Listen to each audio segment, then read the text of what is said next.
Get the hell out of my company, Maya. You should be grateful I let you stay this long. Richard Camden's voice rang across the office.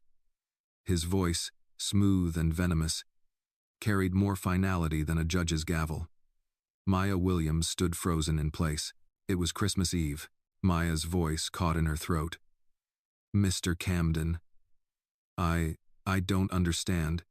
You said just last week the prototype would push us ahead of Tesla. Richard finally looked up, his smile thin and cold. It will. Just not with you. We're restructuring. You're not part of the future, Maya, and frankly, someone in your position should know better than to overstep. Overstep? She whispered. You violated internal ethics, he said flatly, effective immediately. Your employment is terminated. You'll receive no severance. And I'd advise against contacting any of our partners again. HR has filed a Clause 4.5 misconduct report, she said quietly. You told me my design would secure the company. You said, Richard laughed. Not loudly, not wildly. Just a short, dismissive chuckle. You people always think a compliment is a promise, he said. That's the problem. Maya stiffened. What do you mean, you people? He rose slowly, buttoning his jacket, circling the desk like a man inspecting property. Don't pretend you don't know. I pulled you out of nowhere. Maya, a black girl from a public school background. No connections, no family name. I gave you a seat at a table you were never meant to sit at. Will, her mouth went dry. I worked for that seat, she said. I earned it. You served for it. Richard corrected, smiling thinly. There's a difference. A security guard stood near the door, uneasy, clutching a cardboard box. Maya barely noticed him. I followed every rule, she said, her voice trembling now. Every deadline. Every weekend. I slept in the lab. You said my name would be on the patent. Richard's smile widened. Ah, that. He stopped directly in front of her. That was motivation. You needed to believe you mattered. That's how people like you work harder than everyone else. The room tilted. So, you never intended to. Of course not, he said lightly. Investors don't want a black woman's name attached to the core technology. They want mine. Something clean. Marketable. Maya felt her knees weaken. You lied to me. I inspired you, he replied. Be thankful. Her chest tightened. Tears blurred her vision as reality crashed in, sharp and unforgiving. The late nights, the praise, the promises of honor and recognition, all of it had been bait. She dropped to her knees. The sound echoed louder than the Christmas music drifting faintly from the hallway. Please, she said, her voice breaking. I gave you everything. My work, my trust, my mother's sick. We need the insurance. Just let me stay. I'll sign anything. 290 said. She bowed her head, sobbing now, her hands clutching the hem of his trousers. Richard stared down at her with open disgust. This is exactly why you don't belong here, he said. Always begging, always emotional. He pulled his leg back and struck her across the face with the back of his hand. The impact snapped her head sideways. She hit the floor, a sharp pain exploding across her cheek. Warmth spread from her nose to her lips. Blood. The security guard gasped. Sir. Get her out, Richard snapped. I don't want this mess in my office. Maya lay there, stunned, the taste of iron filling her mouth. Her cheek throbbed. Her hands shook as she pushed herself upright, humiliation burning hotter than the pain. She looked up at him, eyes red, blood streaking her chin. You used me. Richard met her gaze without a shred of regret. That's how the world works. Learn your place. The guard helped her to her feet, avoiding her eyes. He handed her the box like an apology he wasn't allowed to say out loud. As she was escorted down the hallway, colleagues stared at their screens. No one moved. No one spoke. Her reflection in the elevator doors barely looked like her anymore. Outside, the cold slapped her hard. Snow fell softly, indifferently. She sat in her car for nearly an hour, her hands pressed to her face, the blood drying on her skin. She didn't scream. She didn't cry anymore. She just stared at the building, the place where she had believed honor mattered. If you felt her pain, hit like and tell us where you're watching from. You might not be the only one nearby who still believes in justice. That night, she returned to her apartment in Newark. Her mother, Lois Williams, was waiting on the couch, wrapped in a blanket. "They fired you," Lois said immediately. Maya nodded. When she opened her mouth to speak, the words collapsed into sobs. She pressed her face into her mother's shoulder like she had as a child. "He said my name was never meant to be there," Maya whispered. "He said it was all just to make me work harder." Lois closed her eyes, holding her daughter tightly. "Baby, some people promise dignity the way others promise candy. Just long enough to get what they want." Later, as they sat at the kitchen table, Maya stared at her trembling hands. The cut on her lip had stopped bleeding, but the pain was still there. "I thought loyalty meant something," Maya said. "It does," Lois replied softly. "Just not to men like him." That night, Maya didn't sleep. She sat by the window, watching the snow fall, replaying every smile, every word of praise, every false promise. In her pocket was a USB drive, the last copy of her work. By morning, her eyes were hollow but steady. She whispered into the cold glass, "You took my dignity," end quote. And somewhere deep inside, a promise began to form, quiet, patient, unbreakable. One day, she would take everything back, and he would know exactly why. The hospital smelled like antiseptic and old coffee, a scent Maya would come to associate with waiting rooms and bad news. She sat beside her mother's bed, coat still on, hands folded so tightly in her lap that her fingers had gone numb. Outside the narrow window, the city moved on with its careless rhythm. Buses groaning, sirens wailing, people late for dinner. Lois Williams lay propped against thin pillows, her skin sallow, her breathing shallow but steady. The IV dripped slowly, like a clock counting down something no one wanted to name. "You didn't sleep," Lois said softly. Maya forced a smile. "I did, a little. Her mother's eyes drifted to the faint bruise still blooming along Maya's cheekbone, the small cut at the corner of her lip. Lois reached out, her hand trembling slightly as she touched her daughter's face. "He hit you." Maya swallowed. "It doesn't matter." "It does," Lois said, firmer now.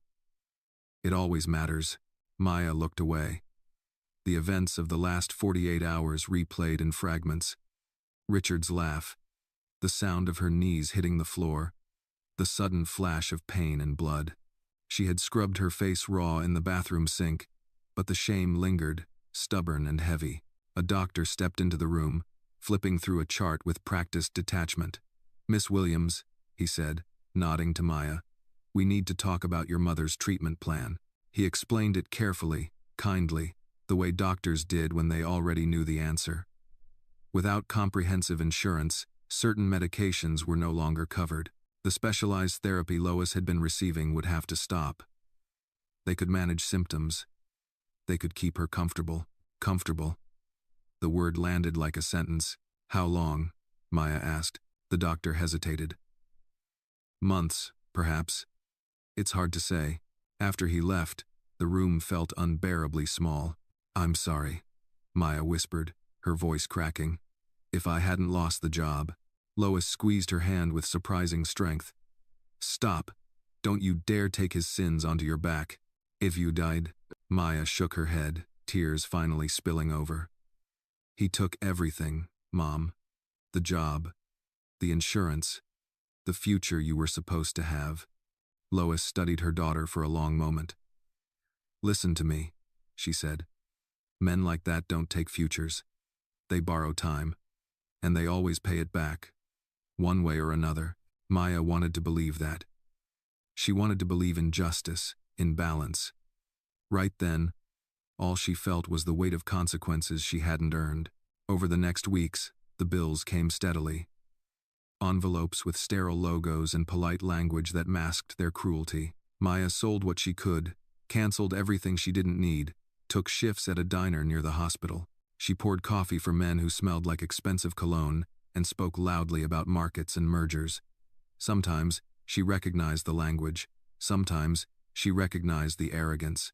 At night, she sat at the small kitchen table, surrounded by notebooks.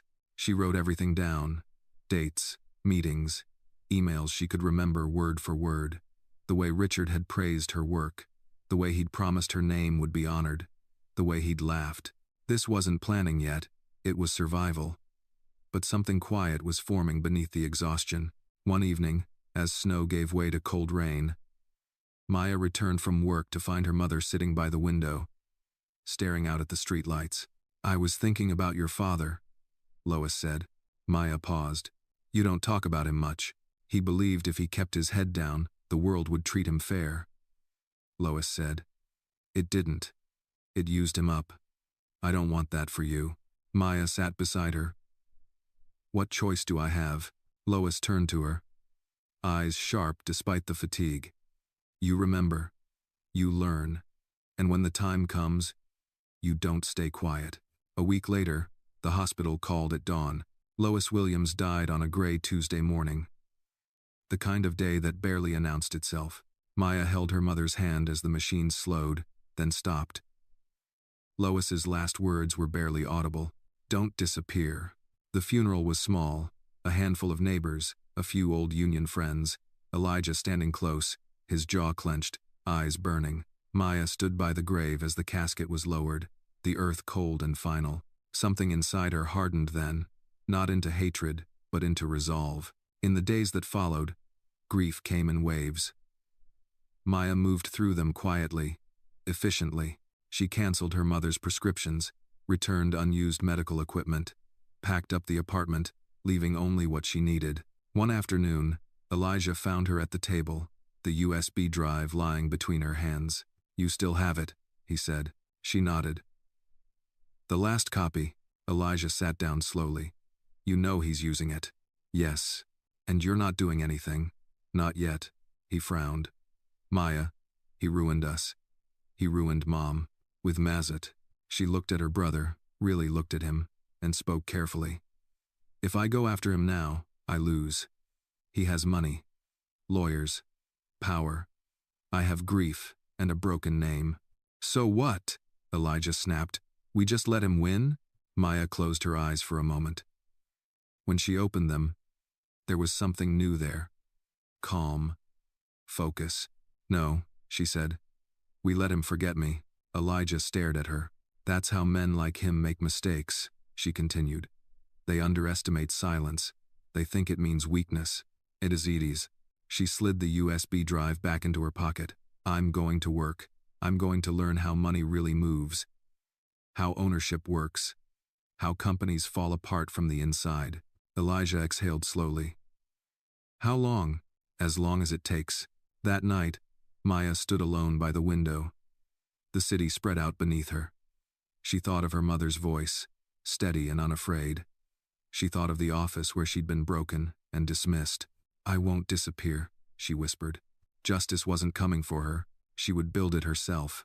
The first job was at a third-tier finance office in Brooklyn, a dingy little outfit that claimed to do global consulting, but really just handled estate transitions and bankruptcy liquidations for struggling families. Maya didn't care. She didn't need prestige. She needed access. Numbers, systems, language. The office was on the second floor of a converted brownstone. Fluorescent lights buzzed above aging desks, and the coffee machine growled like it was dying. Maya took a seat at the back, opposite a window with a cracked frame that let in just enough light to remind her what time of day it was. Her first day came with no orientation. No training, just a folder dropped on her desk by a woman named Doris, who wore orthopedic shoes and chewed gum like she was angry at it. Maya adapted quickly. She learned quietly, studied obsessively. After hours, she watched videos on SEC filings, read white papers on asset protection and shell companies. She scribbled in the margins of financial newspapers. At home, her notebooks began to fill up again, but this time, not with memories or mourning, with strategy. Each night, she laid out her goals in 3 columns.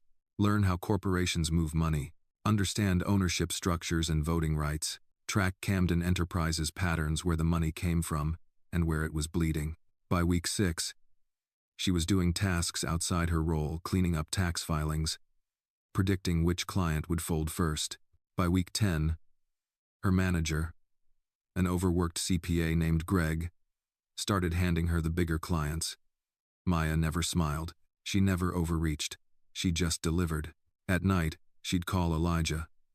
He'd answer from the back room of a phone repair shop in Newark, where he'd taken a part-time job to help pay off their mother's final medical bill. He was angry. Always. Fire in his voice. "I don't get why you're wasting time," he said once. "You should be blowing the whistle, getting loud, public." "If I blow the whistle," Maya said, "who listens?" "A disgraced engineer. No job history. No proof. You have the USB. That no one will believe came from me. And if I go loud, he knows I'm alive. He covers his tracks. He buries the trail." Elijah was silent for a beat. "I hate this," he said. "I know. You're better than waiting." Maya closed her eyes. "This isn't waiting. It's watching." She didn't tell him that she was keeping a file, a private dossier she named Cinder. In it, she listed every Camden board member, every executive, their holdings, their transfers, their shifts in stock options. She read every quarterly report from Camden Enterprises like a murder scene, looking not at what was said, but at what was missing. It was in that file that she first spotted the cracks. 2 quarters after her termination, Camden Enterprises reported a boost in projected growth but not in net income. R&D costs were low. Too low. The projected increase had to be built on existing technology, her technology. She printed the report. Highlighted every line that mirrored the phrases she'd written in her original proposal. She pinned it to the inside of her closet. In the spring, Greg offered her a raise and a formal title, Junior Financial Advisor. "You've got a mind like steel," he said. "Don't see that often." Maya thanked him with a polite nod. She didn't stay. She declined the raise, gave 2 weeks' notice, and used the small savings she'd hoarded to move into a studio near Flatbush. It wasn't much thin walls, noisy neighbors, but it was hers. That summer, she applied to a mid-level financial planning firm uptown that specialized in asset structuring for high-net-worth clients. She trimmed her resume, kept the dates vague. Her references were minimal. But the hiring manager, a former Goldman trainee named Stephanie Marks, liked her grit. "You're quiet," Stephanie said in the interview. "That's good. Quiet people know where to listen." Maya nodded. "I don't speak unless I know it matters." She got the job. At the firm, the rules changed. The people were polished, predatory. They used first names and wore $2,000 watches but didn't look each other in the eye. Maya learned how clients hid their assets through trusts, shell corporations, foreign banking. She learned which questions to ask and which ones to leave hanging in the air like smoke. Every month, she peeled another layer off the game. And then, in October of that year, Maya sat in the break room eating a stale granola bar when a voice behind her said, "Camden's going public again." She froze. The speaker, a junior partner named Aaron, was scrolling through his phone, oblivious. "They just filed with the SEC. Camden Enterprises is prepping a stock split. They're trying to raise capital, looks like." Maya stood and walked out without a word. That night, she opened the Cinder file again. A stock split meant weakness. Richard needed liquidity, which meant he wasn't as bulletproof as he wanted people to think. She smiled for the first time in weeks. She called Elijah. "I'm in," she said. "In where?" "I'm going to buy him," she said. "Piece by piece." He laughed, not cruelly, not mockingly, just stunned. "With what money?" "Not yet. But soon." "I thought you said this was about justice." "It is," she said, "and I'm going to deliver it exactly how he gave it to me, cold, professional, and unforgettable." She paused. "But I need you." "For what?" "To help me build something that looks harmless, something he'll never see coming." He was quiet for a long moment. "I'm in," he finally said. "What do we call it?" Maya looked at the folder on her table. Everwell Capital. Elijah chuckled. "That sounds rich as hell." "That's the idea." Outside her window, the city glowed, indifferent as ever. Maya leaned back in her chair and whispered, "He'll forget me. That's how I win." Everwell Capital existed on paper long before it existed in the world. Maya registered the name on a quiet Tuesday afternoon, sitting at her small kitchen table with a cup of lukewarm coffee and her laptop balanced on a stack of old finance textbooks. She chose Delaware for incorporation, like most companies that understood how to protect themselves. She filled out the forms slowly, carefully, triple-checking every detail. No mistakes, no loose ends. When she clicked submit, nothing dramatic happened. No music, no revelation, just a confirmation number. That was how real change began. She was learning. Quietly, bureaucratically, without witnesses. By day, Maya continued her work at the financial planning firm, absorbing everything she could.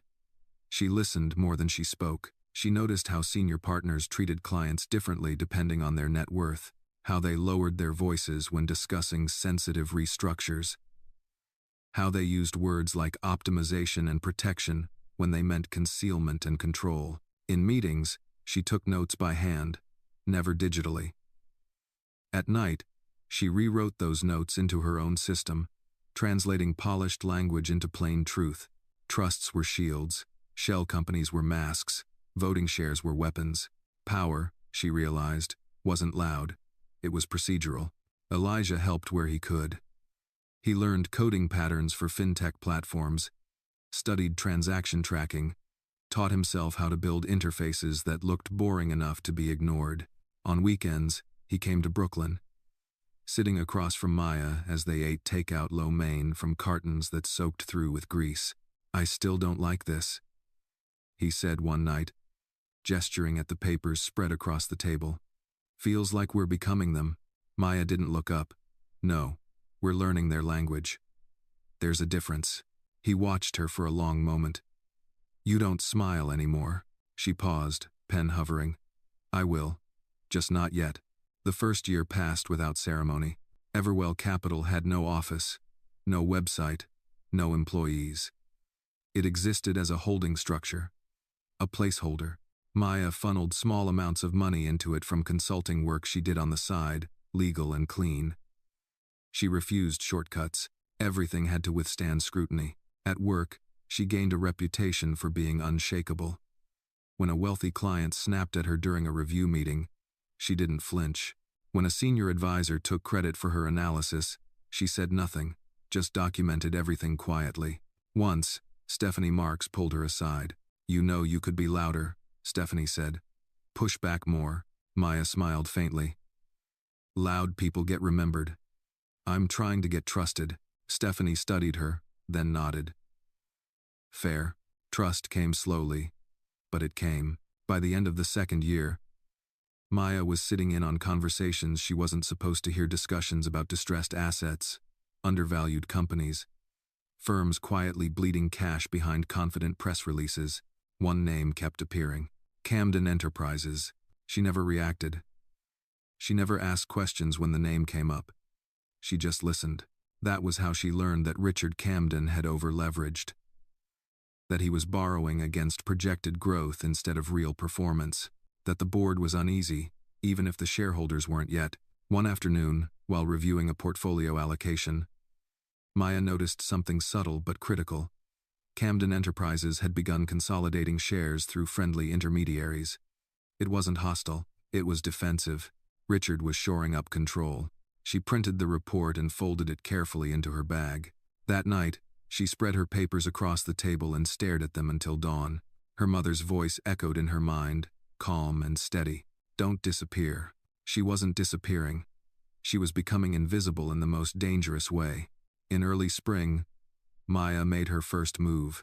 It was small, almost meaningless on its own.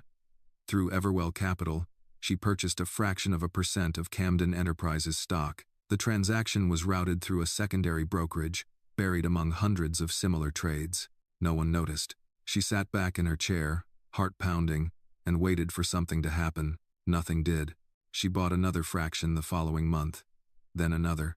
Each time, the same result: silence. She told Elijah over the phone, her voice controlled. "It works," he exhaled sharply. "Jesus. You're actually doing it." "Yes.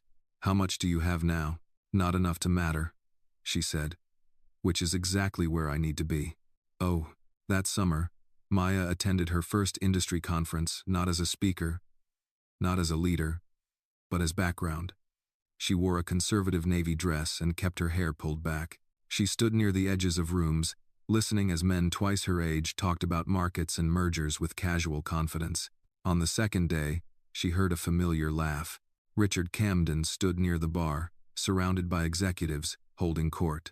He looked unchanged, tailored suit, easy smile, eyes sharp with entitlement. For a moment, Maya felt her chest tighten. He didn't see her. She turned away, hands steady, and walked into another session. Her reflection in the glass showed a woman composed, controlled, not the one who had knelt on his office floor. Later that night, alone in her hotel room, Maya allowed herself a single thought. He has no idea. The realization settled over her like armor. When she returned home, she expanded Everwell's structure, adding a second holding entity under a different name. It took weeks of paperwork, dozens of phone calls. She did it all herself. No assistants, no shortcuts. By the end of the year, she owned just over 1% of Camden Enterprises. On paper, it was nothing. In reality, it was the first brick in a foundation. Maya closed her notebook, slid the pen into place, and looked out the window at the city lights. "I'm still here," she whispered. And for the first time since Christmas Eve, the words didn't hurt. Maya didn't have time for celebration, and she didn't want any. Every small milestone in her quiet campaign against Camden Enterprises was immediately followed by silence, strategy, and another move. The city moved on around her new buildings rose. Trains groaned through the tunnels, and seasons turned, but Maya's life had narrowed to a single, relentless goal. Revenge. Maybe, but more than that. Justice. And even more than that, the restoration of something deeper. The dignity her mother was denied, the future she was promised, and the name that had been torn from her. On a rainy Sunday morning, Maya met Elijah at a cafe in Fort Greene. He showed up late, hoodie soaked through, earbuds still dangling around his neck. "You look tired," he said, sitting down across from her. "I am." He pulled out a paper bag and slid it across the table. "Sweet potato pie, from Mrs. Jenkins." Maya smiled faintly. "She still makes the best crust. She says she misses Mom." Maya didn't respond. She just placed the bag aside and opened her binder. Elijah leaned in. "Where are we?" 3 shell companies, 2 trusts, and a silent partnership agreement with a minority investor group based in Detroit. Total holdings now sit just under 4%. Elijah whistled low. "That's a long way from zero." Maya nodded, "but still a long way from majority." "I do nest." "Camden no?" "Not yet," she said. "As far as he's concerned, I disappeared years ago. If he ever thinks of me, he thinks of a woman who cried and begged and walked away." Elijah's eyes darkened. "He doesn't know what he's waking up next to." She leaned in. "And that's exactly how we're going to win." Later that week, Maya received an email from Stephanie Marks, her former manager at the financial firm. The subject line was brief. Lunch? They met in Midtown at a sleek bistro filled with white marble and brass accents. Stephanie looked sharp as ever, but there was something softer in her voice than Maya remembered. "I've been following your moves," she said, cutting into a kale salad. "You're doing something interesting. Quiet, but smart." Maya took a sip of water. "What kind of interesting?" "Word is, you're building something under the radar. A fund with a purpose." And Maya raised an eyebrow. "I didn't know you listened to whispers." "I don't, but people talk, especially when they can't trace a move." Maya didn't deny it. Stephanie smiled. "You ever think about going loud?" "No," Maya said simply. "Loud is for people with something to prove. I have something to finish." Stephanie studied her for a beat. "If you need capital, I have contacts." "Maybe someday," Maya said, standing. "But not yet." Fall came, then winter. Maya moved again. This time into a modest loft in lower Manhattan, nothing flashy. Just closer to the people and institutions that mattered. Her days were split between contract work for boutique firms and quietly building Everwell's network. Elijah, now full-time CTO of the operation, had upgraded their internal infrastructure, giving them a digital system that could monitor Camden Enterprises' stock activity down to the minute. It was through that system that Maya first noticed the shakeup. Camden's Q3 filing reported unusually high executive turnover. 2 board members had quietly resigned. A third had been replaced by a private investor group. On the surface, the company spun it as a vision alignment strategy, but Maya saw it for what it was: desperation. Camden Enterprises had no new innovations. Richard had milked the stolen design dry. Maya's design. Production was slowing. Market competition was rising. Investors were beginning to murmur. She printed the filing and pinned it beside her original design notes, step by step, brick by brick. In December, she returned to Newark for the first time in months. The house she'd grown up in was boarded up now, the neighborhood quieter, smaller. She walked past Mrs. Jenkins' front porch, waved to Mr. Lambert sweeping his walkway. Old faces nodded. Familiar voices called her Lois's girl. At the cemetery, she stood in the cold, gloved hands holding fresh poinsettias. Her mother's grave had weathered the seasons with quiet dignity. Maya knelt, brushing leaves from the stone. 3 years, Mom, she said softly. I'm still here, still fighting.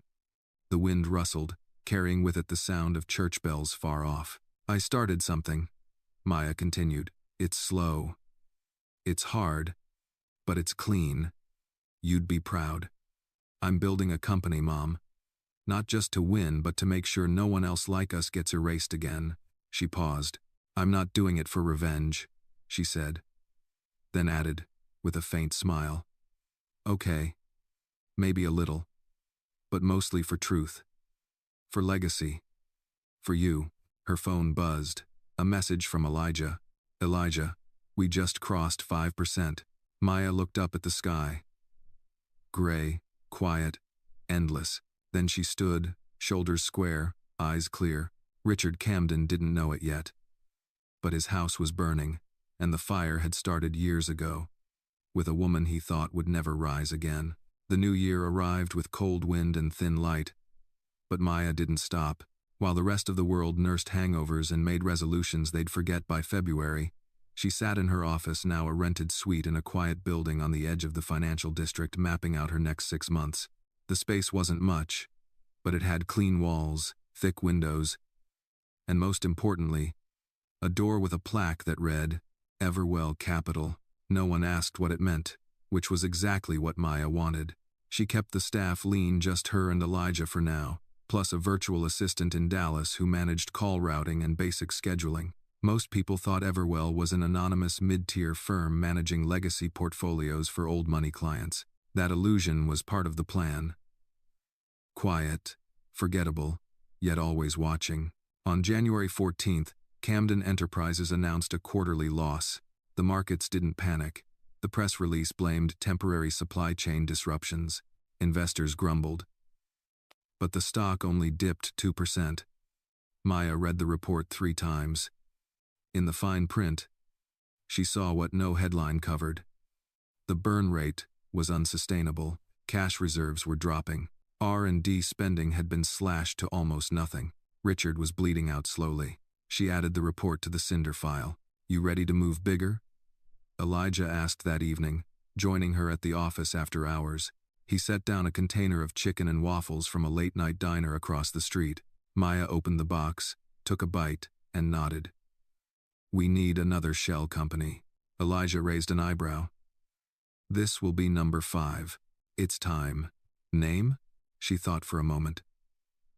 Marigold Holdings. Elijah smirked. You love flowers with attitude. They survive everything, she said, just like us. He didn't argue. In the weeks that followed, Maya made 3 significant moves. First, she acquired an additional 1.8% of Camden stock through Marigold Holdings, bringing her silent ownership to just under 7%. Second, she reached out to a former investor in Camden Enterprises, a man named Terrence Malone.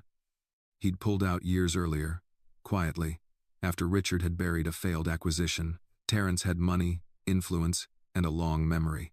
They met in a high-ceilinged lounge in Tribeca. He arrived wearing a perfectly tailored coat and carrying a quiet curiosity. I expected you to be taller, he said, shaking her hand. I expected you to be whiter, she replied. He laughed. Touché.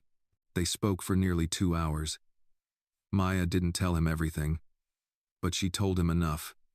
About Camden's weakness, about his stagnation, about her plan to build something better. Terrence leaned back, hands folded. And if I buy in, what do I get? A front row seat, Maya said, and a piece of the future. He considered that, then he nodded once. Send the documents. The third move was the most delicate.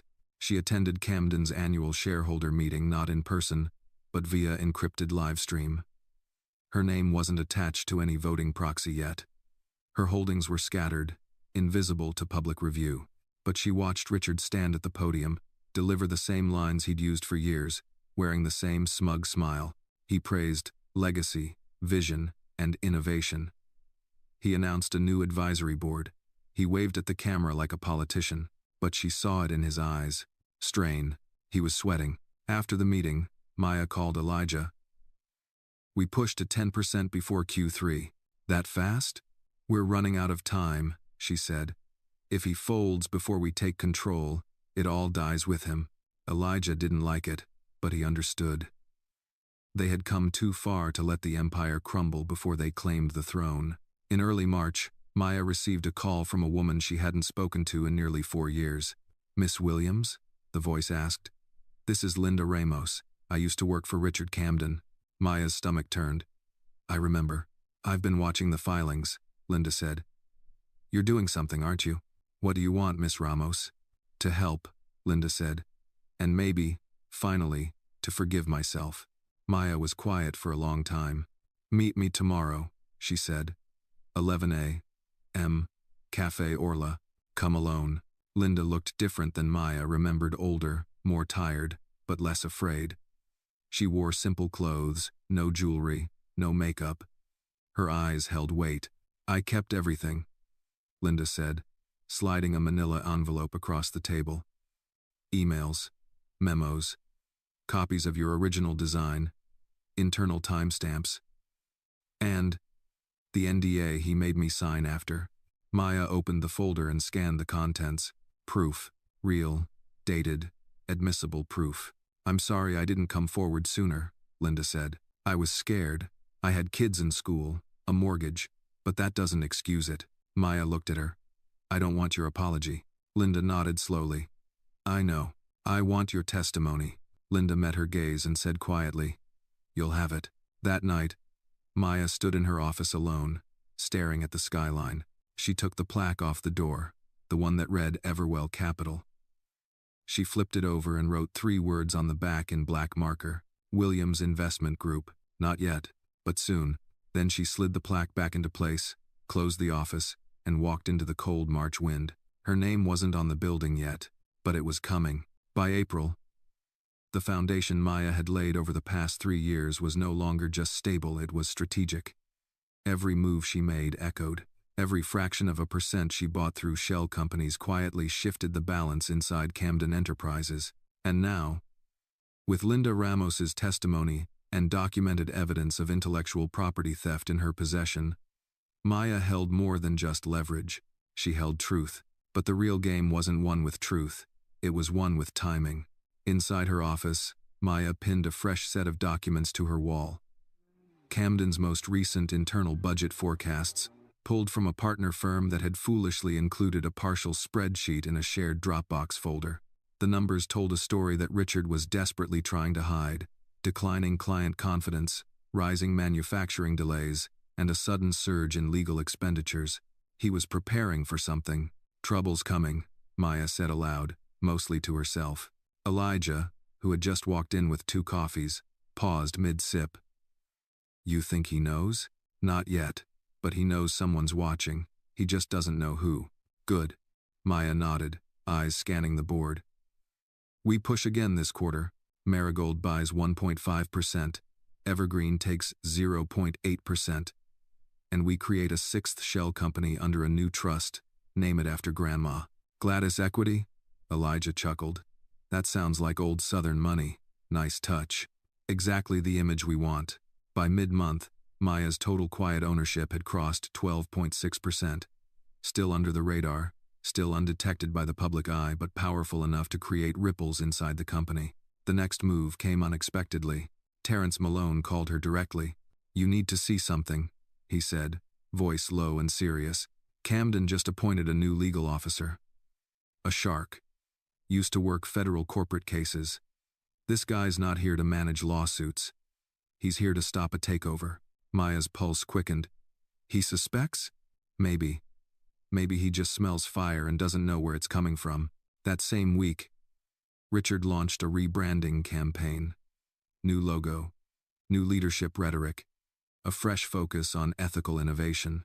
He hosted a press conference flanked by young interns, women in tech, and photoshopped diversity posters. Maya watched it live from her office. He said words like inclusion, vision, trust. Every time he smiled into the camera, her stomach turned. She muted the video and whispered, "You're already losing." The next day, she attended a private investor roundtable in Midtown. The event was small, invitation only, the kind where backroom deals were made before quarterly calls ever happened. She wore a charcoal gray suit and heels just sharp enough to remind people she wasn't decoration. She was standing by the espresso bar, pretending to browse her phone, when she heard the voice. "I heard Camden's got a leak." She didn't turn, just listened. Two men in bespoke suits stood a few feet away, one swirling a glass of white wine. "Someone's moving under his radar," the taller one said. "They've picked up stock in 5 different quarters.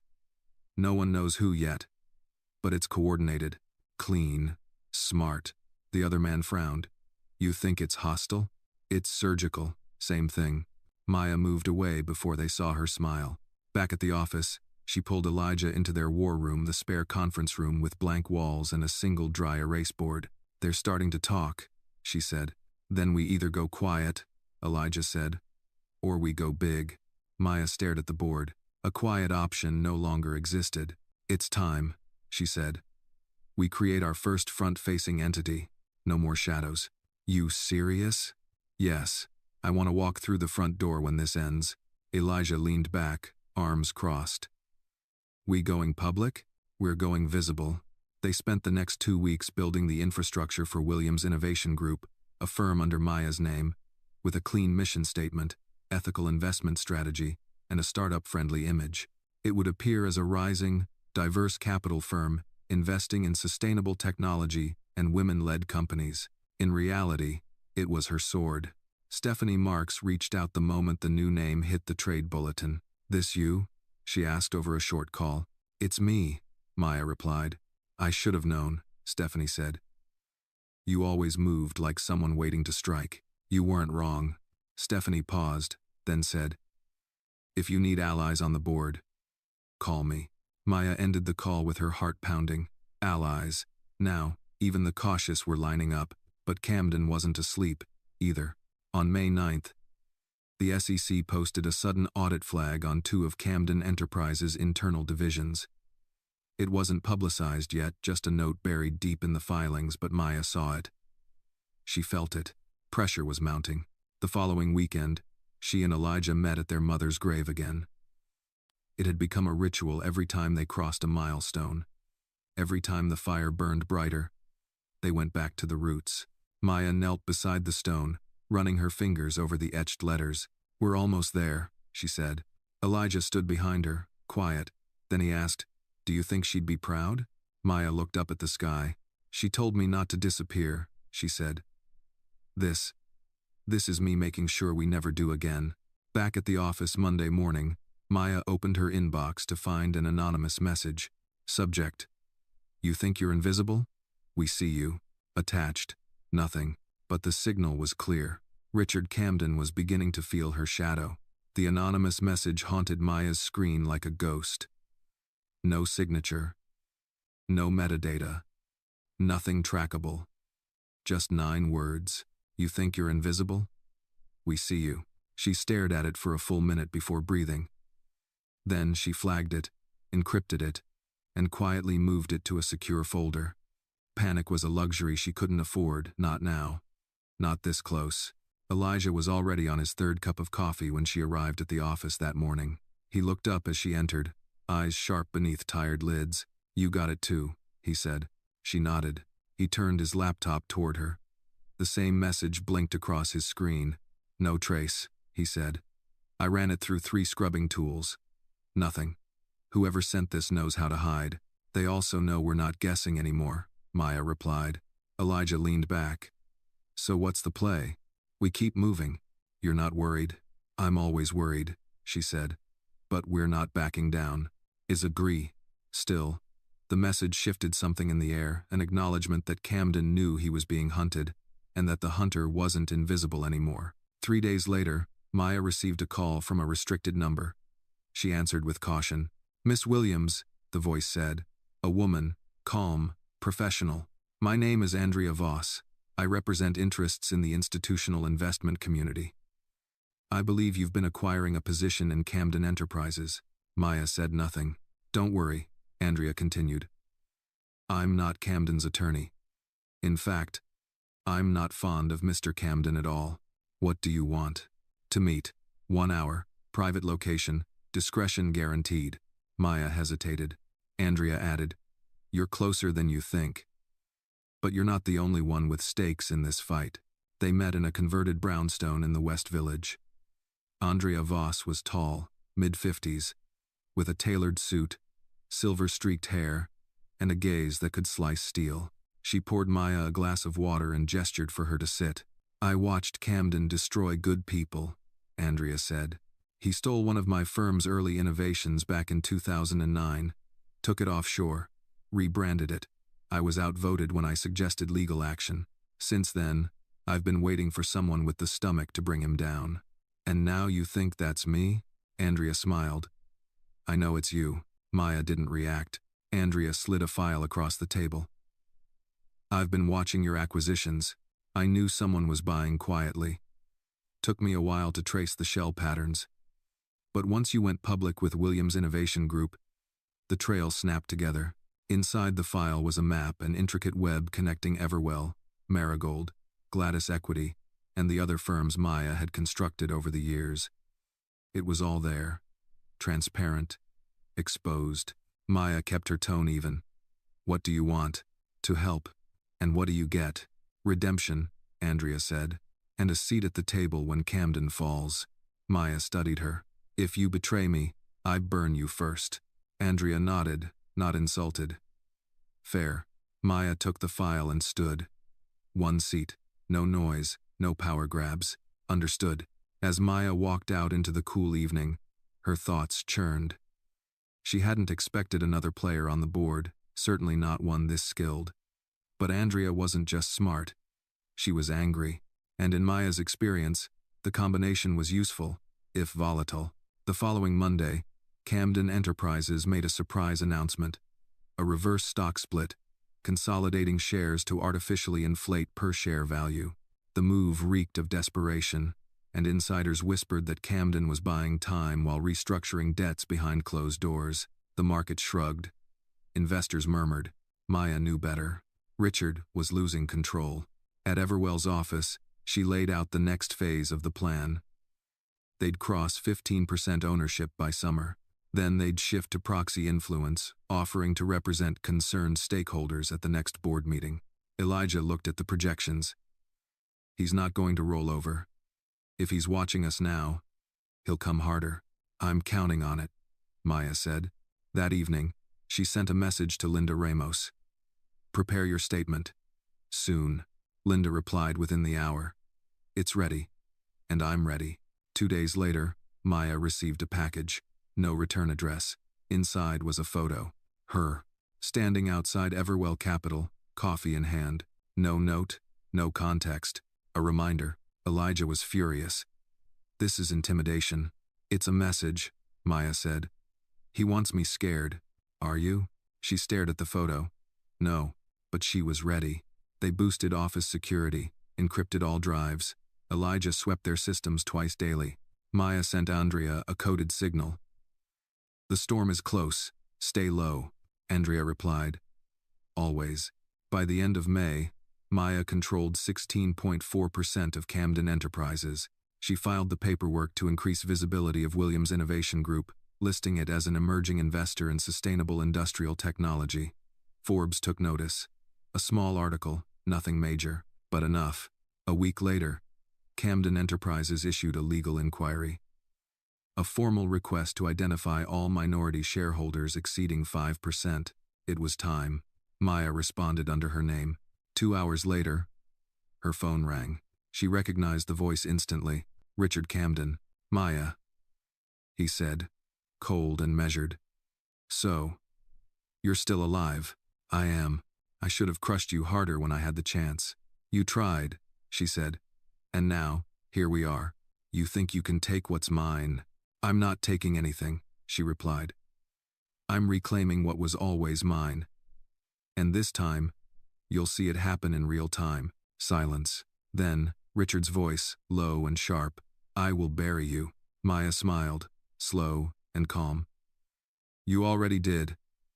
Now it's my turn to rise. Right. She ended the call. The call with Richard changed everything. It wasn't what he said. It was how he said it, stripped of the false charm.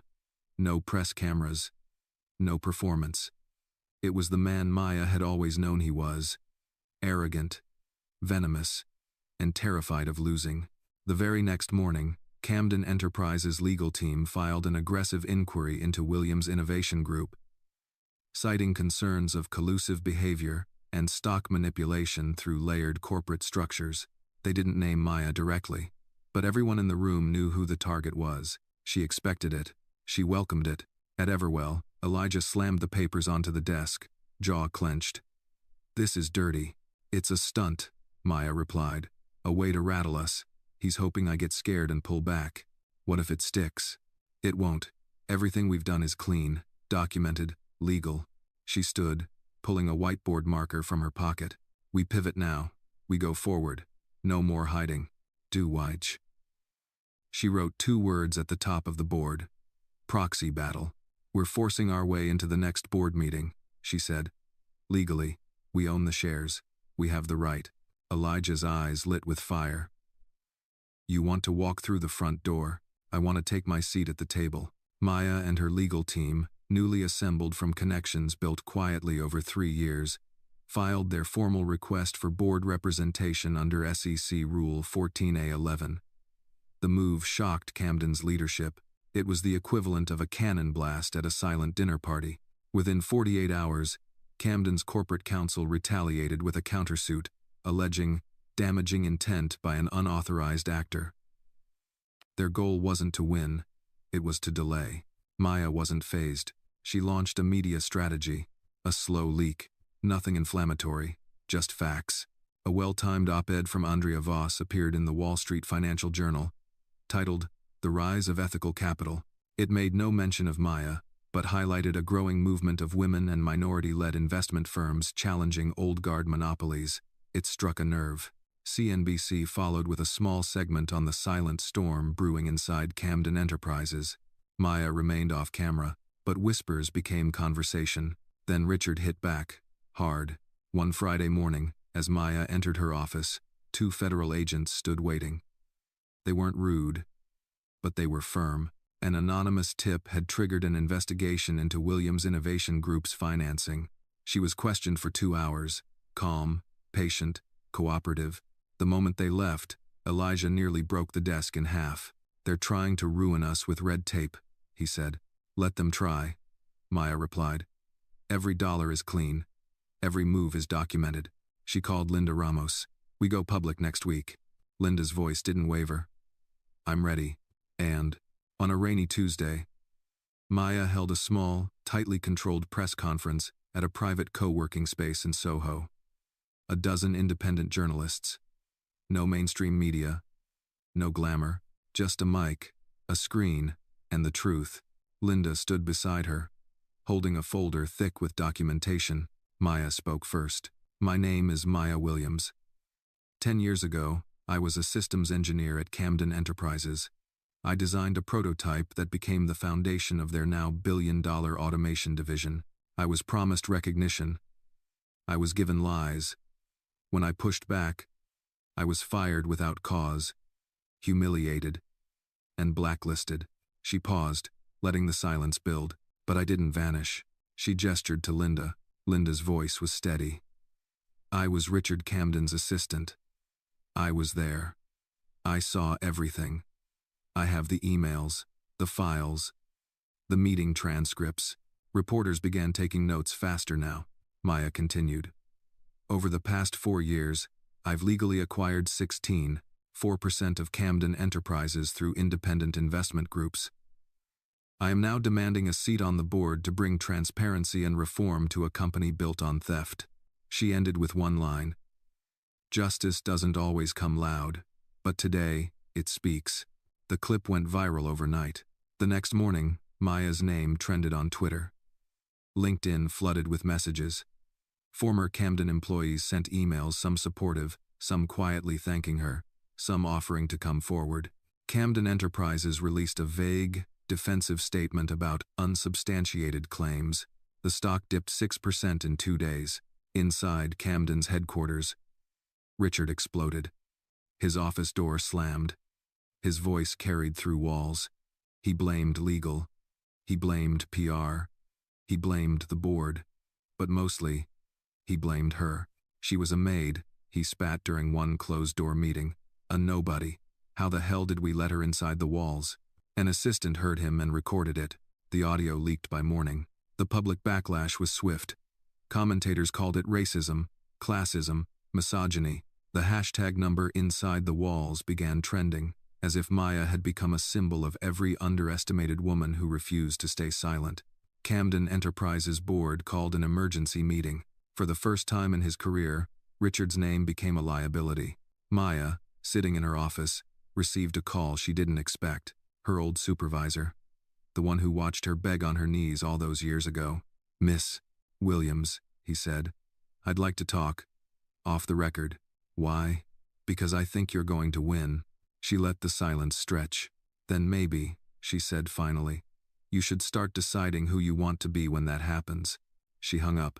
On the last day of the quarter, Maya stood before her staff, now 10 people strong, and delivered a simple message.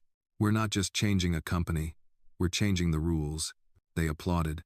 Outside, the city kept moving. Unaware, indifferent, but Maya's name wasn't just on the building anymore. It was on the lips of everyone Richard Camden had once ruled. The boardroom at Camden Enterprises no longer smelled like confidence.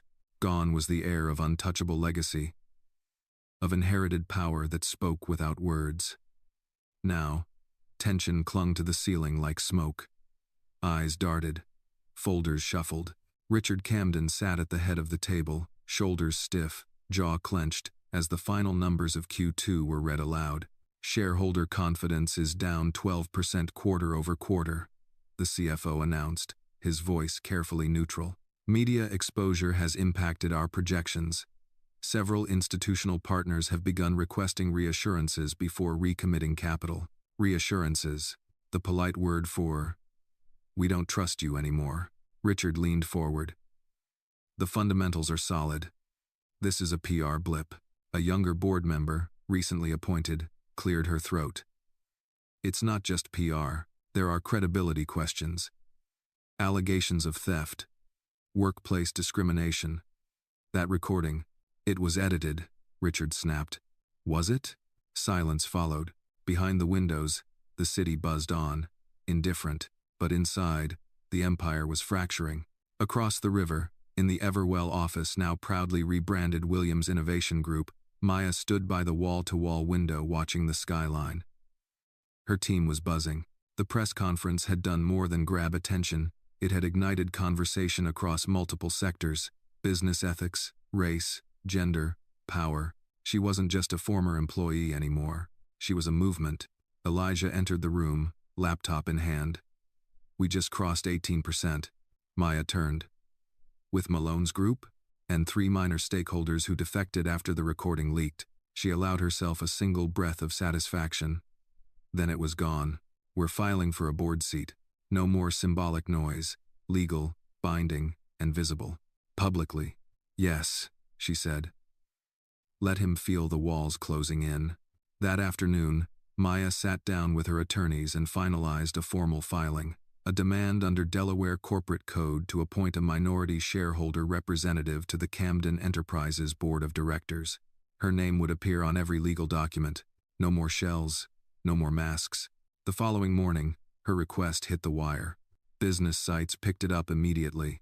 Maya Williams seeks seat on Camden board amidst allegations of theft and discrimination. By lunchtime, the phone was ringing non-stop. A reporter from Bloomberg, a producer from 60 Minutes. Even The Atlantic requested a long-form interview. Maya declined them all. For now, this isn't about fame, she told Elijah. It's about control. But Elijah smiled anyway. Still, you should see the look on your face right now. She didn't. She only felt the weight of momentum finally shifting. 3 days later, Richard Camden appeared on Good Morning America. Dressed in a blue suit, hair lacquered into place, he sat before the camera and lied with ease. There's a lot of noise out there, he said, but the truth is, we've always fostered innovation. I'm proud of the people who've built this company. Maya Williams? I remember her. Smart girl. We gave her a platform. I'm sorry she didn't find what she was looking for here. When asked about the recording, he deflected, out of context. When pressed further, he smiled and said, I don't focus on old wounds, I focus on growth. Maya watched the clip with a hollow expression. He's smiling through panic, Elijah said. He knows the board is splintering, Maya replied. He's trying to steady the boat before it flips. The next step was strategic. Maya reached out to Glass Ledger, a progressive investment newsletter with a growing audience among young shareholders. She agreed to a written Q&A, no glamour, no video, just facts. When the piece ran, it was titled, From the Basement to the Boardroom. Maya Williams isn't asking anymore. In the interview, she was blunt. People think justice happens in courtrooms. But sometimes, it happens on proxy ballots. Sometimes, it happens in quarterly reports. This isn't about revenge. It's about remembering that truth, when documented well, becomes a weapon. The piece ended with her final quote, Camden thought I'd stay buried. He didn't know roots grow best underground. It spread like wildfire. 1 week later, Camden Enterprises stock slid another 5%, not because of Maya, because institutional investors, spooked by Richard's arrogance and the growing shareholder rebellion, began whispering about leadership change. The board called an emergency vote. The numbers weren't in Richard's favor. 3 members abstained. 2 voted against him. Only 1 sided with him openly. The rest? Waiting. Watching. That night, Richard called her. She answered. His voice was tired this time. No rage, just weariness. Maya. Richard, I underestimated you. She didn't respond. I thought you were ambitious. I didn't know you were dangerous. She leaned back in her chair. You didn't know a lot of things. A pause. You want the company? I want accountability. You're going to kill it. The company can't survive this kind of fracture. Then, maybe it shouldn't, she said. Silence again. You think you win if I fall? He asked. No, she said quietly. I win because I never stayed on my knees. Then she hung up. The next morning, Camden Enterprises issued a statement. The company would welcome shareholder input in the upcoming board restructuring session. A soft signal. A quiet surrender. But Maya knew the real battle hadn't even started yet. The next meeting would decide everything. She had the votes. She had the shares. She had the truth. Now, she was going to take the chair at the table, and once seated, she wouldn't be asking anyone to move over. The elevator ride to the 39th floor of Camden Tower was silent, except for the soft whir of cables and the hum of anticipation in Maya's chest. She stood between Elijah and Stephanie Marks, both dressed in gray and black, both radiating the energy of a quiet storm about to touch down. The walls of the elevator gleamed with cold steel and glass, reflecting Maya's face back to her. Her reflection looked calm, unmoved. But beneath the stillness was purpose forged from a decade of scars. When the doors opened, the receptionist barely looked up, but she froze when Maya passed. Elijah noticed. He leaned in and whispered, They didn't expect you to show up in person. Good, Maya replied. Let them choke on it. Outside the boardroom, a glass door bore a name etched in metal. Camden Enterprises. Executive Suite. Maya didn't hesitate. She pushed the door open. 9 men and women sat around the oval table, directors, lawyers, 2 shareholders' representatives, and at the far end, Richard Camden himself. His face flickered for only a second, surprise giving way to that familiar contempt. "You're early," he said. "I'm prepared," Maya replied, setting down her leather folder. "Should we begin?" The official purpose of the meeting was routine: quarterly review, risk assessment, and internal vote on temporary board restructuring. But everyone in that room knew it was far from routine. It was war with ties on. Maya's attorney began with a presentation succinct, precise, irrefutable. Williams Innovation Group now controls 18.1% of total outstanding shares. Combined with votes delegated from institutional partners, Ms. Williams holds the legal right to nominate a board representative and request a strategic oversight vote. Richard's lawyer tried to deflect. "This feels more like a hostile acquisition."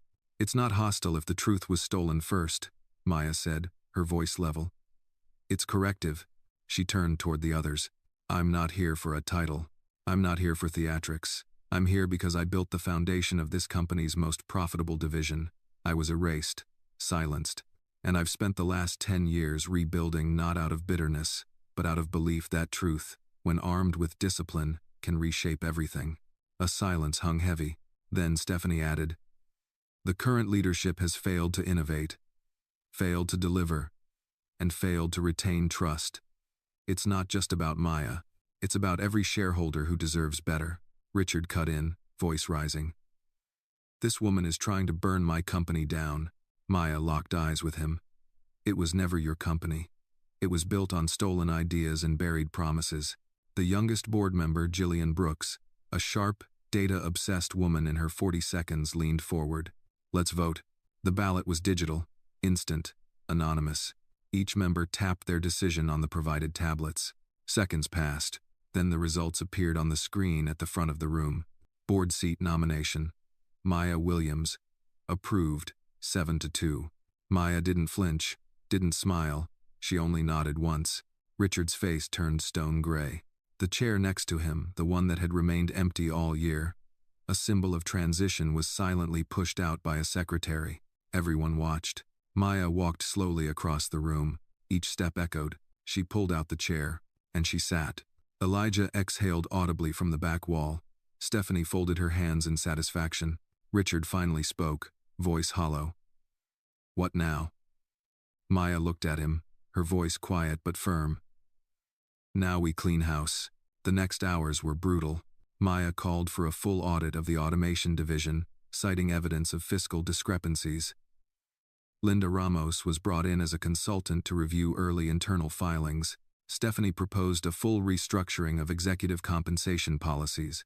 Camden Enterprises' walls shook not from scandal, but from accountability. One board member resigned on the spot. A second requested time to reassess professional alignment. Maya didn't gloat. She simply worked. When the meeting ended and the room cleared, only she and Richard remained. He sat with his back to the city, the skyline glowing behind him. "This was personal," he muttered. Maya stood slowly, collecting her papers. "No," she said. "This was necessary. Is lest." Richard looked up, aged by the day. "You'll ruin it. You'll drive it into the ground." "No," Maya said again, her voice gentler this time. "I'll rebuild it.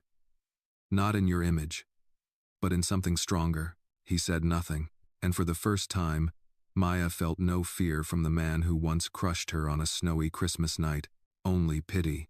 She walked toward the door, paused, then added, "The world is changing, Richard. And this time, it won't forget me." Outside, Elijah leaned against the wall, arms crossed. "How'd it feel?" he asked. She exhaled. "Like walking out of a burning house I finally had the power to extinguish." He handed her a folded paper. "What's this?" "The new nameplate. For your chair." She opened it. "Maya Williams, Director, Strategic Reform." She smiled, for real this time. Then, together, they walked into the corridor not as underdogs, not as ghosts, but as the storm that had finally arrived. The news broke within the hour. Maya Williams takes seat on Camden Enterprises board amid corporate reckoning. The headline topped every financial feed. But it spilled into mainstream media too, talk shows, morning segments, even a push notification from the New York Times. What had once been whispered in back channels was now front-page gospel. The woman they fired, humiliated, erased, was now a sitting director. By lunchtime, a photo circulated. Maya, stepping out of the Camden Tower, head held high, flanked by Elijah and Stephanie. No press statement, no victory pose, just motion, purpose, power. Social media devoured it. The hashtag number Williams rises surged, but Maya didn't stop to bask. Because while the chair at the table was a symbol, it wasn't the endgame.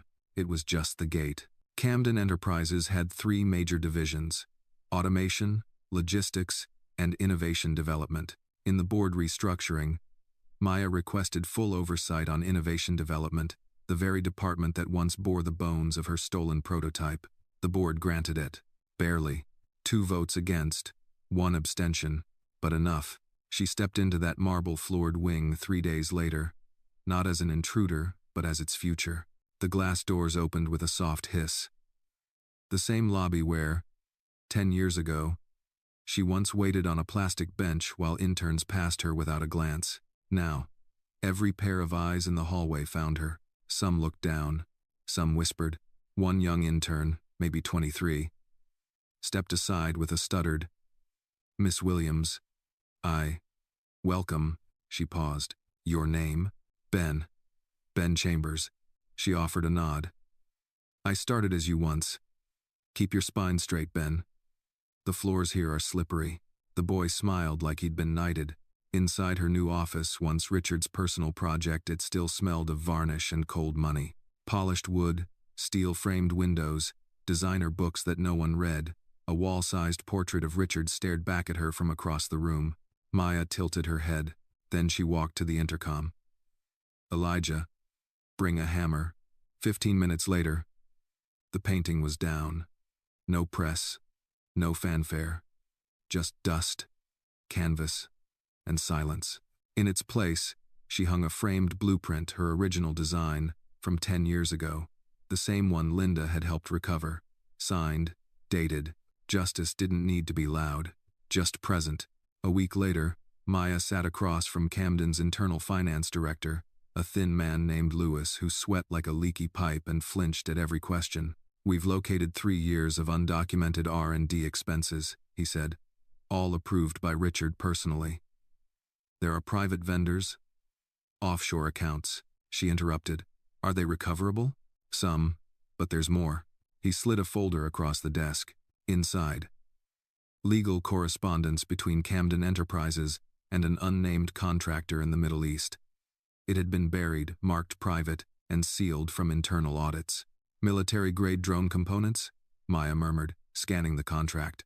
Louis nodded. He was trying to pivot into defense, quietly, and hiding it from the board. "Yes." Maya's jaw set. This wasn't just theft anymore. This was liability. That night, she met Elijah at a quiet bar in Flatiron. No one recognized them, just the two of them, at the corner booth, over bourbon and roasted peanuts. "He's not just corrupt," Elijah said. "He's dangerous. He's desperate," Maya replied. "Which makes him both. You think this gets him indicted?" "Not yet. But it gets us close." Elijah tapped the rim of his glass. "He's going to come after you." "He already has," she said. "Now he's going to come after the people near me." A beat of silence passed. "Then we put up a wall," he said.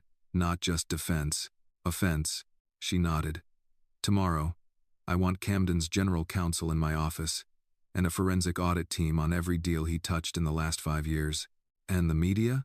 We wait," she said. "One strike. When the files are complete. Not before." 2 days later, Linda Ramos walked back into the building she once left in shame. This time, she entered through the front door, escorted by security, her clearance badge printed on site by Maya's executive assistant. "I never thought I'd see this lobby again," Linda murmured, fingers grazing the marble pillar. Maya greeted her with an embrace. "You're not here as a witness anymore." Linda smiled. Then what am I? Reconstruction. They began assembling the Red Ledger, a private archive of every fraudulent, illegal, or morally bankrupt decision made under Richard Camden's reign. Some had paper trails, others lived in whispers and shadows, but Maya had built enough trust and enough fear that people began talking, quietly, anonymously, but they talked. Then, an unexpected storm. Maya's office was breached, not physically, digitally. Late one night, Elijah discovered that an internal server had been remotely accessed. 3 files were cloned. One was empty. One was Linda's testimony. And the last was the vendor contract with the drone supplier. A warning. A hit. Richard wasn't just playing defense anymore. He was lashing out. But Maya had prepared. Weeks earlier, she'd encrypted every sensitive file and stored hard copies in a separate off-site vault. Nothing critical was lost, but the breach was proof of intent. She filed an internal report with Camden's board, and for the first time, the company's own legal team began distancing themselves from Richard. One board member called her privately. "We're ready to discuss removal," the voice said. Maya didn't blink. "Call the vote." The vote to suspend Richard Camden as CEO was scheduled for the following Thursday. 7 votes needed. 6 were confirmed. 1 was undecided, and time was running out. The man who once fired her without a second thought now faced the consequences of underestimating the girl he buried on a snowy Christmas night. The morning of the vote arrived with the hush of a courtroom. Rain streaked the tall windows of Camden Tower like nature's prelude to justice. The boardroom lights were dimmed. No one spoke about the significance of the day, but everyone knew. Richard Camden entered exactly 2 minutes before the meeting began. He looked older, not just tired, stripped. His suit was tailored, his tie perfect, but the air around him had changed. He wasn't leading anymore. He was defending. Maya sat in her chair, already in place. He didn't look at her. She didn't look away. "Shall we begin?" the chairman asked, voice tight. No one objected. The agenda was brief. 3 items. The final one: motion to remove Richard Camden as acting CEO and reassign interim leadership, pending investigation. Maya's heart pounded once, deep and low in her chest, but her face remained unreadable. The legal advisor outlined the grounds: ethics violations, breach of fiduciary duty, suppression of whistleblower documentation, unauthorized defense contracts with foreign vendors. Each charge landed like a hammer. Richard responded with silence. Then, finally, "These are exaggerations. Political theater." His voice, once slick with command, now cracked with fatigue. "I built this company. Without me, it doesn't exist." Maya spoke. "Without integrity, it shouldn't exist." Everyone turned. She continued, calm and low. "The company was built on stolen work, buried people, and broken promises. You didn't build a legacy, Richard. You built a stage. And now, the curtain's falling." He narrowed his eyes. "You're doing this for revenge." "No," she said. "Revenge is loud. This is precision." The chairman cleared his throat. "Let's move to vote." Each member pressed their response on a secure device. Seconds passed. The screen refreshed. Motion passed. 7-2. Richard Camden was removed. A beat of silence. Then another. He didn't speak. He simply stood, very slowly, like a man adjusting to a world that no longer revolved around him. As he moved to leave, Maya rose. "Richard." He turned. She walked toward him, eyes steady. The whole room waited. But she didn't yell. She didn't gloat. She reached into her folder and pulled out a single photograph. Her, 10 years ago, standing beside the automation prototype in the basement. Her eyes bright. Her hands greasy with work. "This is what you erased," she said softly. "And this is what I rebuilt, brick by brick." He stared at the photo. She tucked it into his blazer pocket. "So you never forget what you tried to bury." "We are Brad." He left the room without another word. The board adjourned. The legal team took over. Statements were prepared. Investor hotlines flooded. But Maya didn't linger. She returned to her office. Elijah was already there. "You did it," he said. She didn't answer right away. "I thought I'd feel more triumphant," she admitted. "But all I feel is clear." He nodded. Because the real work starts now. Yes, and this time, it's ours. I canned. 2 hours later, a press release hit every major network. Camden Enterprises announces immediate leadership change following internal review. Within minutes, headlines followed. Maya Williams, former engineer, ascends after historic boardroom battle. Corporate reckoning. Camden ousted after whistleblower evidence surfaces. And most prominently, from maid to CEO, the Maya Williams story shakes Wall Street. Later that night, Maya visited a quiet cemetery just outside the city. She stood before a small, clean headstone. No one was buried there, it was a symbolic marker. A name etched in stone, Gloria J. Williams, 1952. 1998. She taught me to stand, even when on my knees. Her mother, Maya, knelt. I kept my promise, she whispered. The wind stirred the trees, not with triumph, but peace. The next morning, she walked into Camden Tower, now being prepared for renaming, greeted by every employee who had once watched her walk past like a ghost. Now, she was the storm, not because she wanted to destroy, but because she had come to rebuild. Camden Enterprises became silent in a new way, not from fear, but from the breath held between collapse and rebirth. For the first time in its long, steel-cold history, it wasn't led by a dynasty. It was led by a woman whose only inheritance had been pain and a blueprint. Maya stepped into the executive floor conference room, once known as Richard's inner sanctum, now reclaimed with fresh paint, open windows, and no portraits. Elijah stood waiting, a list of key department heads in hand. "Are you ready?" he asked. Maya adjusted the cuff of her charcoal blazer. "Let's start with who's left." The first 3 days were a storm of decisions.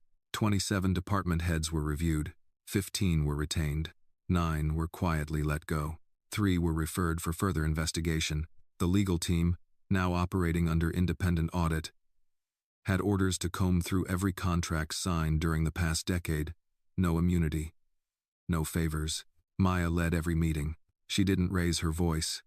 She didn't flinch, but she asked one question at the end of each conversation. If this company had started from nothing today, would you still belong in it? Some had the courage to say no. Some lied. She knew the difference. The internal memo went out that Friday. Camden Enterprises is undergoing structural reform under new leadership. Our core values are transparency, inclusion, and innovation rooted in integrity. The future will not be inherited, it will be earned. She signed it herself. Underneath her name, Interim CEO, Maya Williams. There were protests, from shareholders, from old guard executives, from press skeptics, but there was also something louder rising: belief. Across social media, messages poured in.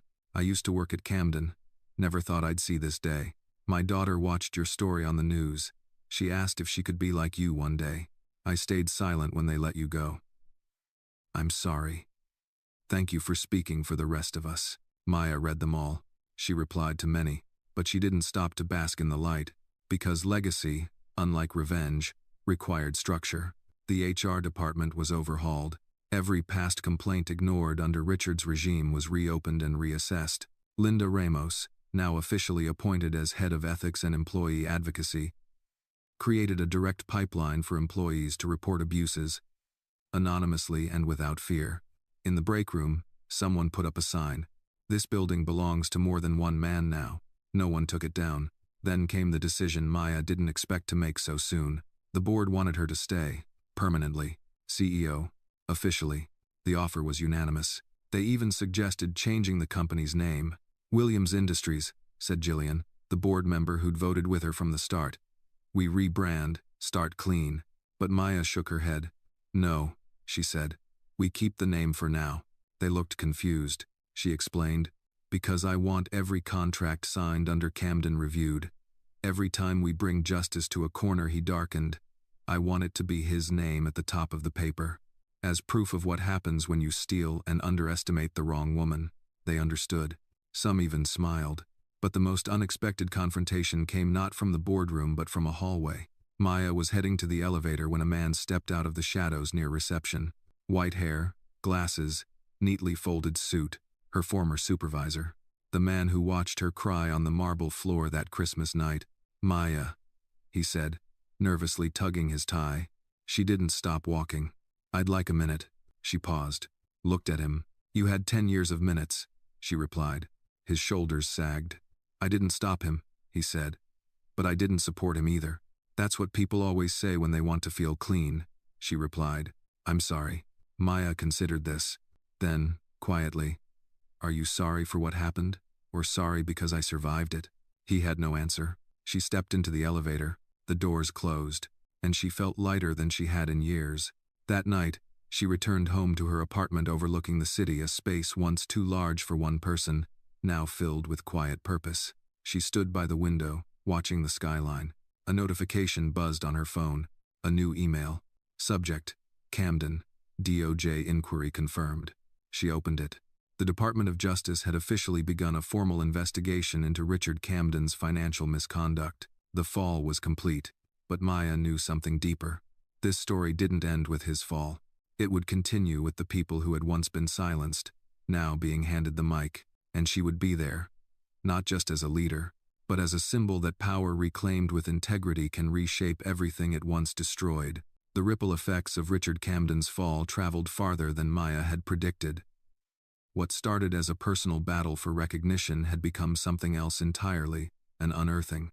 Journalists, activists, former employees, and whistleblowers began coming forward across industries, not just Camden Enterprises. The public wanted truth, and they had found a new face for it, Maya Williams. But she wasn't interested in being a media darling. She had work to do. Elijah entered her office early Monday morning holding 2 folders, both stamped confidential. "First," he said, "the DOJ is asking if you're willing to testify, should they indict Richard." Maya looked up slowly. "Have they found enough for criminal charges?" "They're close, especially with the drone contracts and the falsified R&D entries." Maya nodded. "Tell them yes. I'll testify. On one condition." "What's that?" "That the employees he silenced get representation too. They deserve a voice in the case." Elijah gave her a long look. "You're still thinking like an engineer." She raised a brow. "How so?" "You don't just want justice, you want to build it." She smiled. "Someone has to." "I will, Bill." The second folder held something different. A letter from the National Association of Women Engineers, nominating Maya for a Lifetime Achievement Award. She stared at it for a long time, not out of pride, but because a decade ago, her application to the same organization had been rejected twice. "Will you accept?" Elijah asked. "Not yet," she said, sliding the letter aside. "We're not done." The next step was the Camden Foundation. Once used by Richard as a tax shield and reputation buffer, it had sat inactive since the first whistleblower article. Maya now had control of the board. She renamed it the Williams Equity Fund. Its new purpose: provide legal support, seed capital, and visibility to women of color in STEM careers, with a focus on whistleblower protection and ethical patent development. The day the foundation launched, Linda wept quietly in the hallway. "My mother worked 2 jobs just to get me through high school," she said. "She died thinking none of it mattered." Maya put a hand on her shoulder. She raised someone brave enough to change everything. Meanwhile, Camden Enterprises under Maya's watch began showing signs of life again. The stock stabilized. A new division, community-focused innovation, opened under Stephanie's leadership. The press began shifting from scandal to transformation. One headline read, "From collapse to conscience. Camden's redemption arc begins." With Maya Williams. Still, not everyone welcomed the change. Late one night, Maya received an anonymous email. "You don't belong in that chair. You were a maid. Stay in your lane." She didn't flinch. She forwarded it to security, then opened a notebook on her desk and began sketching out plans for a mentorship program. Hate was noise. She had structure to build. Then came the invitation. A town hall. In Brooklyn, a gathering of small business owners, youth engineers, and former employees of companies like Camden who'd been pushed out, passed over, or simply never given a voice. Maya was asked to speak. She hesitated at first, but Linda encouraged her. "It's time." The venue was modest, an old theater repurposed for community events. Folding chairs, No velvet ropes. Just people. When Maya stepped onto the stage, the applause was quiet at first, but then it grew, not thunderous, but steady, like a heartbeat. She stood before them in a simple black suit, no podium, no teleprompter, and for the first time, she spoke not as an executive but as herself. "I was 24 when I thought my life ended," she began. "I believed success had a shape, a color, and a name that didn't belong to me." She looked across the crowd. "But I was wrong. Success isn't inherited. It's insisted upon by those of us who refuse to disappear." She paused, letting the silence breathe. "They stole my work, my dignity, and nearly broke my spirit. But here's what they never understood. When you silence someone, you don't erase them. You refine them." The room was still. "You are not forgotten," she said. "You are not invisible. And if I had to crawl through a decade of injustice to hand this mic to one of you, then it was worth every scar." The applause this time was not polite. It was thunder. Afterward, a girl no older than 15 approached her. Brown skin, glasses, notebook in hand. "Miss Williams," she said, "I want to be an engineer, but I don't know if I belong." Maya knelt, eye to eye. "If you love it, you already belong. But what if they tell me no? Then you tell them the same thing I did." "What's that?" she smiled. "Watch me." That night, Maya returned to her apartment, exhausted but whole. She looked out over the lights of the city. Below her, buildings buzzed with life, some of them designed using her code, her architecture, her mind. She poured a glass of tea, sat down, and opened a letter from the DOJ. Richard Camden would officially be indicted in federal court. She folded the letter and placed it on the table. No rage, no celebration, just quiet completion. The girl who once scrubbed the marble floors now owned the keys to the tower, and she was just getting started. 3 weeks after Richard Camden's federal indictment, the courtroom was standing room only. The press, legal observers, and former Camden employees packed the benches. A hush fell as the defendant entered, once a titan, now a man behind a table, flanked by attorneys, jaw rigid, eyes tired. Maya sat toward the back. She hadn't come to testify that day. Her appearance was scheduled for the following week, but she needed to see this. Not for vengeance, for closure. Richard didn't look her way. He kept his gaze fixed ahead, as if the world had betrayed him. But Maya wasn't surprised. Men like him never saw themselves as villains until the cell door closed. The prosecution began with cold precision. Wire transfers, fraudulent invoices, defense contracts masked as tech prototypes. Each slide projected on the courtroom screen cut deeper into the myth of Richard Camden. What had once been called genius was now labeled theft. What had once been hailed as visionary now sat beneath the weight of legal consequence. At one point, the prosecutor read aloud a line from an internal email Richard had written during Maya's last year at the company. "She's smart, but she'll never survive the boardroom. Keep her busy and quiet." A murmur passed through the courtroom. Maya didn't flinch. She had already survived the boardroom. She owned it now. That evening, she walked the quiet halls of her headquarters, formerly Camden Tower, now rebranded as Williams & Co. The brass plaques were new. The carpet had changed. But the bones of the building still whispered old truths. She paused near the east corridor. It was the same hallway she'd once been dragged down in tears, on that night of betrayal, her lip bleeding, her dignity torn. Now, the hallway bore framed photographs of breakthrough designs, clean water filters for rural communities, solar-coated smart panels for low-income housing, and the original automation schematic she had once drawn by hand, now digitized and hung like art. Each photo had a small plaque. Inventor, Maya Williams. Elijah found her there, eyes on the wall. "We've received an invite," he said. "To what?" "The White House. Civil Innovation Honors. They want to recognize Williams & Co.'s ethical development model." Maya raised a brow. "You think we're ready for national attention?" He chuckled. "You are national attention, whether you like it or not." She didn't answer right away. Then, "Okay, we'll go." Meanwhile, the Camden trial unfolded like a slow, deliberate demolition. Whistleblowers took the stand. Former employees confirmed manipulation. Linda Ramos testified with quiet fury, her voice shaking only once when recounting how her complaints had been buried, Her career stalled. I thought the silence meant I was wrong, she said. But the silence was just power protecting itself. Maya would testify next week, not for revenge, but to hand the truth to the system that once ignored it. In the days leading up to her appearance in court, Maya visited the neighborhood where she grew up. It had changed, more condos, less grass, but the corner store still stood, still selling peanut chews and off-brand soda. She stepped inside. The same old man was behind the counter. He squinted, then recognition widened his eyes. "Well, I'll be damned," he said. "You're the girl who used to read tech magazines in the candy aisle." Maya smiled. "Still do." He chuckled, then looked her up and down. "You turned out all right." "Still turning," she said.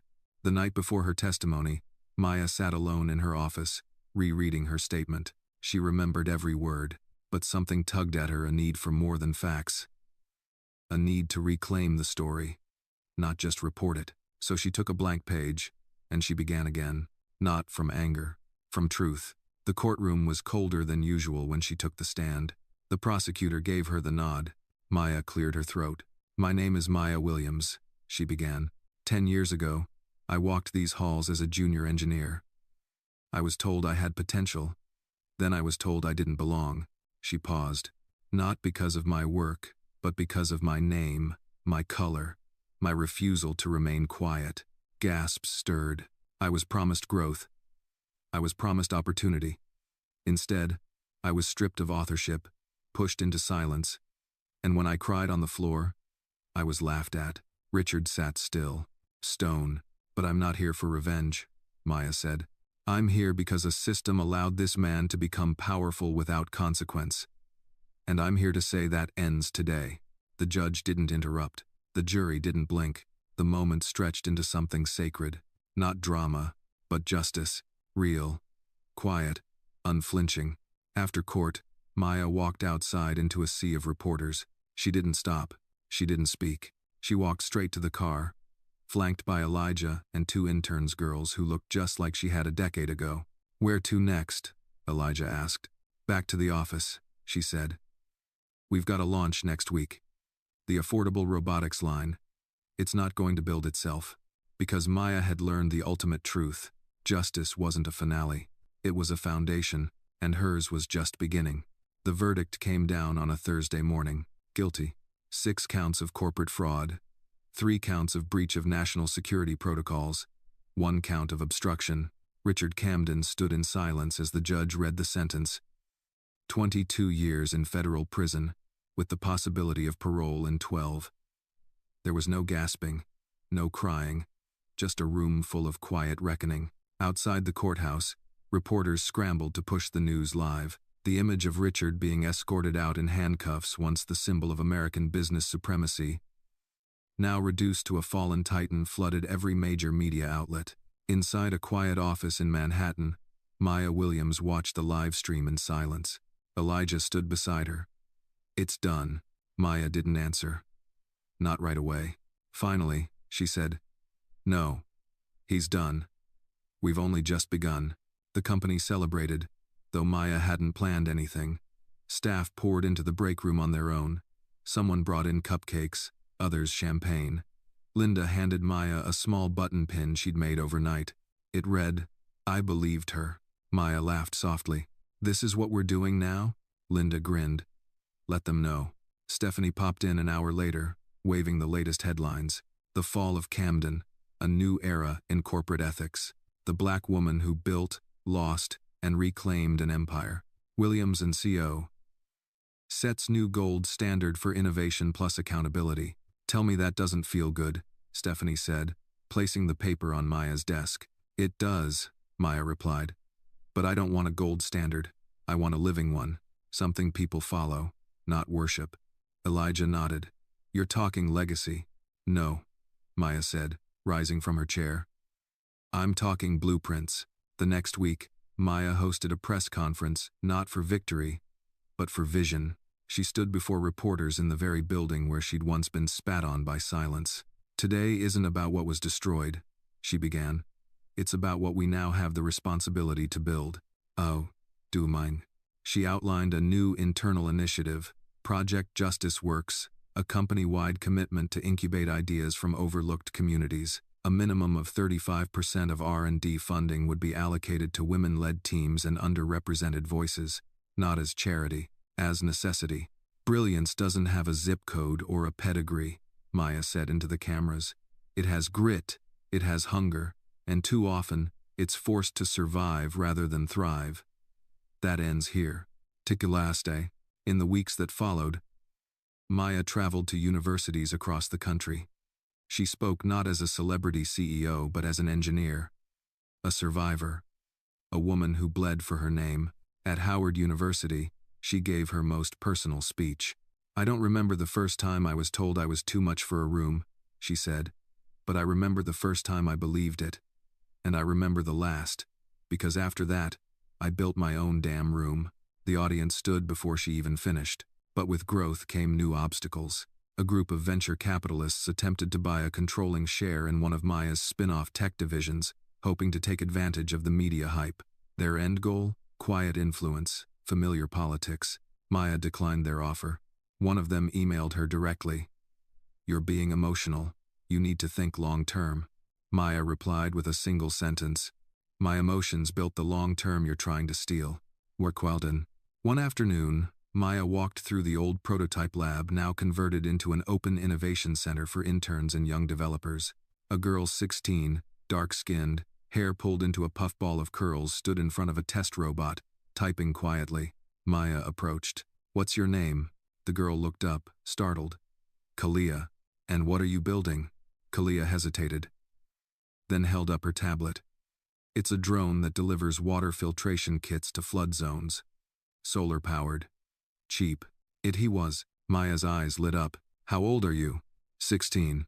Maya crouched down beside her. "When I was your age, I was sketching circuits on the back of pizza boxes." "You're 10 steps ahead." Kalia blushed. "I didn't think anyone noticed." "I notice," Maya said. "And now, so will the world." That night, Maya sat at her desk long after the staff had gone. She opened a drawer and pulled out an old notepad, yellowed, edges worn. Her mother's handwriting filled the first page. "Never let someone else be the author of your silence." Maya smiled, not in triumph, in peace. She had taken that silence and turned it into blueprints, into jobs, into truth. She looked out the window, the city pulsing beneath her like a living organism. Somewhere, another girl was dreaming of wires and codes and rooms where no one believed she belonged. And now, there was a light, a door, a name, Maya Williams, not a symbol of survival, but a blueprint for creation. The invitation came in a cream-colored envelope, embossed in gold. Inside, a single card. "The President of the United States requests the honor of your presence at the National Medal of Technology and Innovation ceremony." Maya read it once, then again, and still, it didn't feel real. It wasn't the ceremony, not the cameras, not the dignitaries. It was the words she never thought she'd see in writing. Recipient. Maya Gloria Williams. She placed the card down gently, heart full but quiet. She didn't cry. She'd done enough of that in the early years. Now, her emotions ran deeper like rivers that had cut through stone. The White House event was televised nationwide. Rows of honorees sat in neat lines beneath the grand chandeliers of the East Room. Veterans, scientists, teachers, engineers.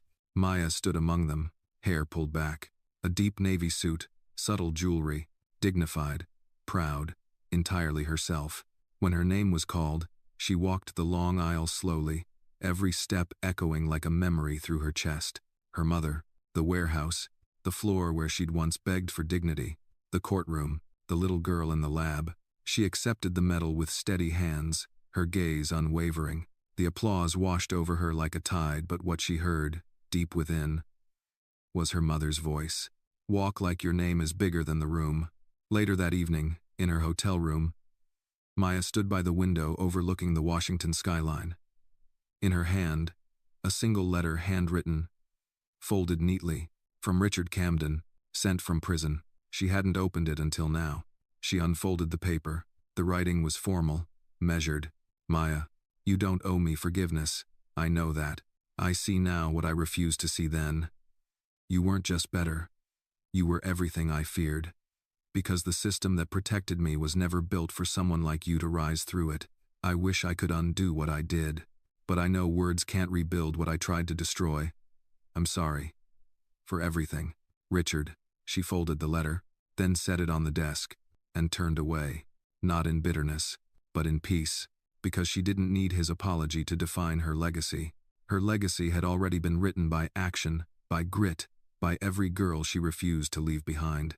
A month later, Maya stood in a humble conference room in Detroit. No press. No chandeliers, just folding chairs and rows of eager-eyed teen girls from public schools, community colleges, and after-school coding clubs. Behind her, a banner. Williams Institute for Ethical Innovation. All right, she said, her voice warm but firm. Let's get started.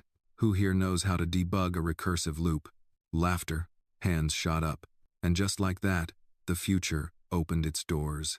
Not with fanfare, but with faith. On her drive back to the airport, Maya passed an old sign, weather-worn, half-faded, now hiring. Warehouse techs, entry-level, good pay. She remembered being 17, filling out job applications, praying for one chance. Now, she owned 7 innovation labs, employed over 300 engineers, had passed 3 federal policy proposals for ethical innovation funding, and she still felt like she was just getting started, because creation never ends. It evolves. The final scene was quiet.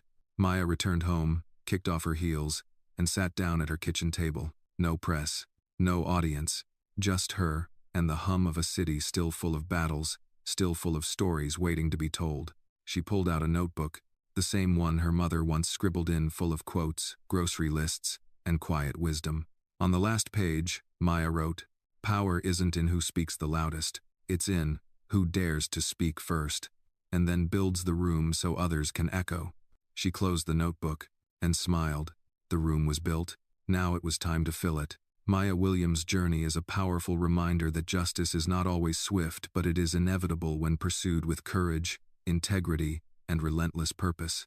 Her rise from invisibility to leadership proves that systems built to silence can be dismantled by truth. This story teaches us that dignity is not granted by titles or power, it is claimed by those who refuse to surrender their worth. And most of all, it reminds us that when one woman stands up, she builds a path for countless others to follow.